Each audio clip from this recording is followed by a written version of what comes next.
Good evening. This is Akashvani. I am Saira Mujtaba with the news at 9.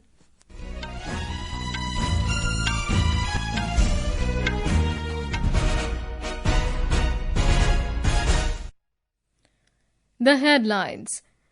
Prime Minister Narendra Modi highlights India's approach of replicable, scalable and sustainable health models, addresses 78th session of World Health Assembly.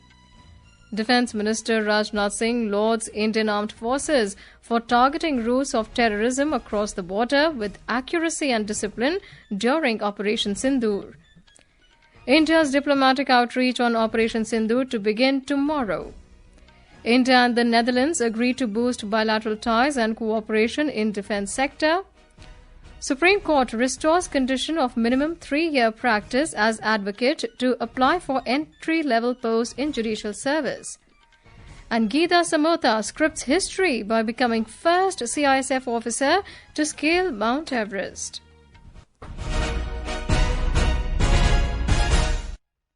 And now the news in detail. Prime Minister Narendra Modi today expressed India's willingness to share its learnings and best practices in the health sector with the world, especially with the Global South. Mr. Modi highlighted that Global South is particularly impacted by health challenges, stressing that India's approach offers replicable, scalable and sustainable health models. The Prime Minister made these remarks while virtually addressing the 78th session of World Health Assembly being held at Geneva in Switzerland. Due to our initiatives, there has been a heartening development. The out-of-pocket expenditure as percentage of total health expenditure has fallen significantly. At the same time, government health expenditure has gone up considerably. The health of the world depends on how well we care for the most vulnerable. The Global South is particularly impacted by health challenges. India's approach offers replicable, scalable and sustainable models. The Prime Minister emphasized that the future of a healthy world depends on inclusion and integrated vision and collaboration.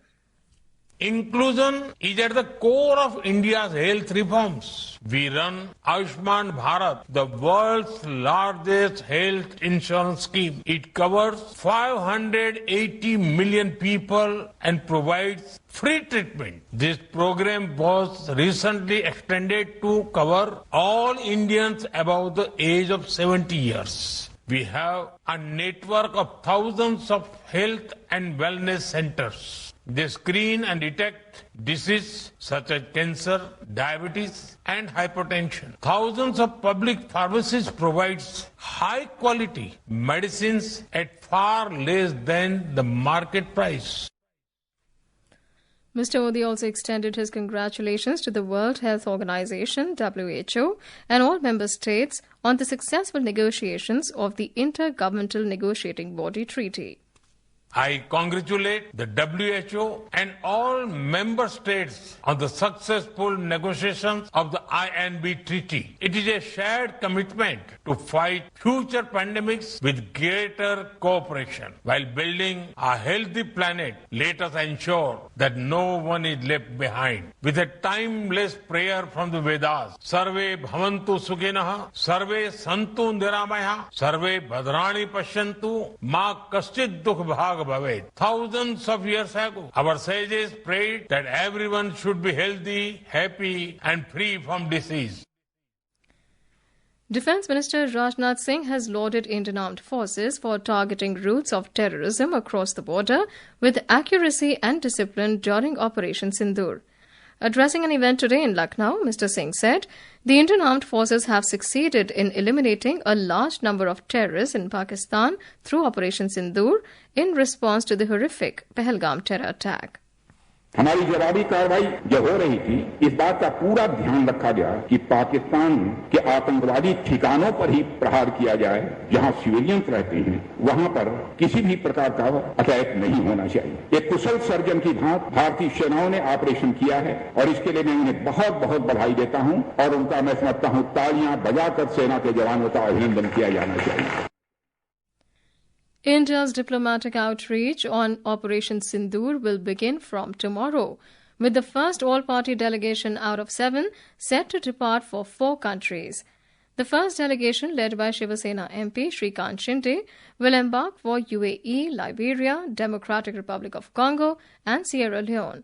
The government has announced 7 multi-party delegations to be sent to different countries to present India's firm stand against Pakistan-sponsored terrorism. Foreign Secretary Vikram Misri briefed the members of the 3 delegations at Parliament House in New Delhi today. Speaking to media after the briefing, Shiva Sena leader Shrikant Shinde said, "The way India has been fighting terrorism and dealing with Pakistan should be made known to the world." जिस देश में हम लोग जा रहे हैं, किस प्रकार से भारत का स्टैंड पक्ष वहां पर रखना है और जिस तरीके से भारत इतने सालों तक टेररिज्म से लड़ता है, जिस तरीके से पाकिस्तान भारत पर हमले करता है, टेररिज्म को बढ़ावा देने का काम कर रहा है, अलग अलग टेररिस्ट ऑर्गेनाइजेशन को पनाह देने का काम कर रहा है, पाकिस्तान जिस प्रकार से ये कारनामे इतने सालों तक कर रहा है वो पूरे दुनिया को भी पता होना बहुत जरूरी है. Our correspondent has filed this report. After befitting reply to Pakistan aggression with the successful conduct of Operation Sindoor launched in the wake of dastardly Pahalgam terror attack, India will kickstart its diplomatic outreach to further expose Pakistan, which has been promoting terrorism as its state policy. Out of the 7 multi-party delegation formed to reach out to the International Committee on Pakistan, nefarious design and India's successful anti-terror operation, first will embark for a 4-nation tour of UAE and West African countries. Another 6 delegations will also begin their tour in the coming days. The delegations will visit a total of 32 countries till 5th of next month to present India's firm stand against Pakistan-sponsored terrorism. With Diwakar, Bhupen Singh, Akashvani News, Delhi. As the nation celebrates the success of Operation Sindoor, we pay a heartfelt tribute to the unmatched courage of our Indian soldiers.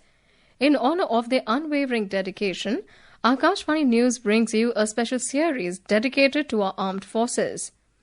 Today, we remember and salute the extraordinary bravery of Paramveer Chakrawadi, Naib Subedar Bana Singh. A native of Jammu, Naib Subedar Bana Singh was enrolled in 8th Jammu and Kashmir Light Infantry in January 1969. During June 1987, 8th Jammu and Kashmir Light Infantry was deployed in Siachen area. It was discovered that a large number of Pakistani infiltrators had intruded into the area. The ejection of these infiltrators was necessary and a special task force was constituted for the purpose. Naib Subedar Bana Singh volunteered to join the task force. The Pak intrusion had taken place at a height of 6,500 meters. Their position was virtually an impregnable glacier fortress with ice walls 457 meters high on either side. Naib Subedar Bana Singh led his men through an extremely difficult and hazardous route with courage and leadership. The task force crawled and closed in on the adversary, lobbing hand grenades, charging with bayonet and moving from trench to trench. Naib Subedar Bana Singh cleared the post of all intruders. He inspired the team by his indomitable courage and leadership. For conspicuous gallantry and leadership under most adverse conditions, Naib Subedar Bana Singh was awarded Paramveer Chakra. The nation salutes his bravery. Anupam Mishra, Akashvani News, Delhi. This is Akashvani giving you the news. For quick news updates round the clock, follow us on our X handle at AIR News Alerts. And for details of these stories and more, log on to our website www.newsonair.gov.in and download the News on AIR app. Welcome back. You're listening to News at 9. Prime Minister Narendra Modi today spoke to German Chancellor Friedrich Merz and congratulated him on assuming office. Both the leaders reaffirmed their commitment to further strengthen the strategic partnership between India and Germany. They also exchanged views on regional and global developments, expressing commitment to stay united in the fight against terrorism. External Affairs Minister Dr. S. Jaishankar today met with Netherlands Prime Minister Dick Schoof in The Hague. During the meeting, both the leaders expressed satisfaction at the growing strategic convergences in the India-Netherlands relationship. They agreed to strengthen bilateral ties through regular high-level visits and exchanges. Dr. Jaishankar conveyed the country's appreciation for the statement of solidarity from the Netherlands in the fight against terrorism. The External Affairs Minister held a meeting with his counterpart, Foreign Minister Casper Veldkamp. The ministers expressed satisfaction over the progress in diverse sectors. Dr. Jaishankar also met with Defence Minister Reuben Breckelmans and agreed to further strengthen cooperation in the defence sector. The Baloch Yakjahti Committee, BYC, a human rights body of Balochistan, has strongly condemned Pashtun genocide by the Pakistan government in Waziristan. In a statement, the BYC said, "For the past several decades, not only the Baloch and Pashtun nations, but also the oppressed nationalities of the entire region are facing the worst state repression, enforced disappearances of political leaders, extrajudicial killings, and ongoing military brutality." The Supreme Court today heard the petitions challenging the Waqf Amendment Act 2025 on the question of passing interim orders. During the hearing, the bench comprising Chief Justice B.R. Gavai and Justice A.G. Masih observed that for a stay of the statute, a strong case has to be shown. The Chief Justice emphasized that courts cannot interfere with laws passed by Parliament unless a glaring unconstitutionality is demonstrated. The bench will hear the Union Government tomorrow. The Apex Court today restored the condition that a minimum practice of 3 years as an advocate is necessary for a candidate to apply for entry-level posts in judicial service. The period of practice could be reckoned from the date of provisional enrollment. However, the top court said this condition will apply only to future recruitments. In Maharashtra, at least 6 people were killed and 4 others injured when a slab from one of the upper floors of a residential building collapsed in Kalyan city near Thane this afternoon. Maharashtra Chief Minister Devendra Fadnavis expressed grief over the deaths. In Kerala, the India Meteorological Department has issued a red alert for the northern districts of Kozhikode, Wayanad, Kannur and Kasaragod, warning of extremely heavy rainfall. We have a report. Many areas in the northern districts of Calicut and Kannur received heavy pre-southwest monsoon rains, resulting in the flooding of several low-lying areas in the region. Water entered a few homes, shops and offices, while road traffic was hit due to waterlogging at many places. The Met Department said the conditions are likely to become favorable for the onset of monsoon over Kerala during the next 4 to 5 days. It said under the influence of an upper air cyclonic circulation, which is likely to form tomorrow, and the strong northwesterly winds over Kerala and Lakshadweep, widespread heavy rainfall is likely to occur at isolated places in the region during the next 7 days. Raj Mohan, Akashwani News, Kochi. Mizoram has been declared a fully literate state. Chief Minister Lalduhoma made the announcement in the presence of Union Minister of State for Education, Jayant Chaudhary, at Mizoram University in Aizawl today.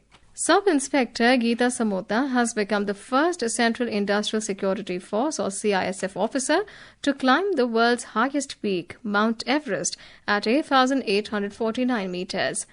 The CISF said the historic achievement is a triumphant moment, symbolizing not just a personal victory, but the incredible resilience and strength fostered within the CISF and the nation.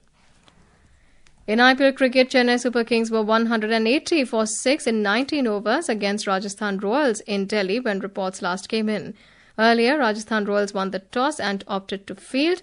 Both the teams are already out of the playoff contention.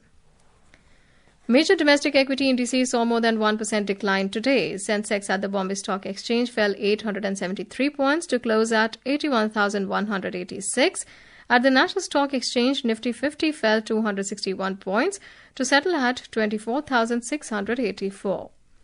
And now, before we end the bulletin, the headlines once again. Prime Minister Narendra Modi highlights India's approach of replicable, scalable and sustainable health models, addresses 78th session of World Health Assembly. Defence Minister Rajnath Singh lauds Indian Armed Forces for targeting routes of terrorism across the border with accuracy and discipline during Operation Sindoor. India's diplomatic outreach on Operation Sindoor to begin tomorrow. India and the Netherlands agreed to boost bilateral ties and cooperation in defence sector. Supreme Court restores condition of minimum 3-year practice as advocate to apply for entry-level posts in judicial service.